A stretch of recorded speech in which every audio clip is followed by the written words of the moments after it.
त्यांनी केलेल्या घोषणेची। राज्यामध्ये ज्येष्ठांसाठी मुख्यमंत्री तीर्थदर्शन योजना लागू करणार असल्याची घोषणा मुख्यमंत्री एकनाथ शिंदे यांनी केलेली आहे। सर्व धर्मियांसाठी तीर्थदर्शन योजना लागू करणार असल्याचे त्यांनी सांगितलेलं आहे। या योजनेसाठी धोरण, नियम, पॉलिसी ठरवून निर्णय घेऊ असंही त्यांनी म्हटलंय। दुसरीकडे सरकारवर तीर्थावर जायची वेळ आलेली आहे असा टोला नाना पटोले यांनी लगावलेला आहे। मुख्यमंत्री देवदर्शन तीर्थक्षेत्र योजना आज सरकारने सुरू करण्याचा निर्णय घेतलेला आहे।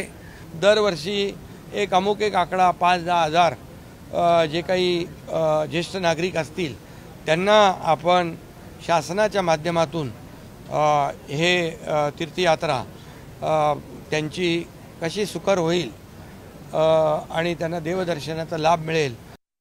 आता या सरकारलाच तीर्थवर जायची वेळ आलेली आहे आणि हे सरकार गडबडलेलं आहे।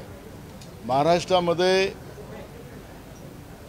लोकसभेच्या निवडणुकीच्या पराजयानंतर या सरकारची मानसिकताच ढासळलेली आहे।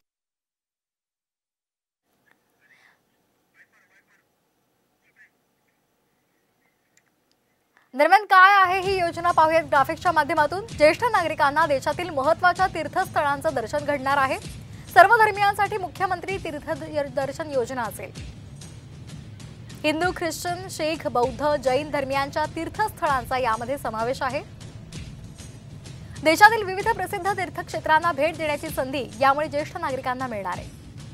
5,000 ते 10,000 लोकांना तीर्थदर्शन यात्रा घडवणार आहे।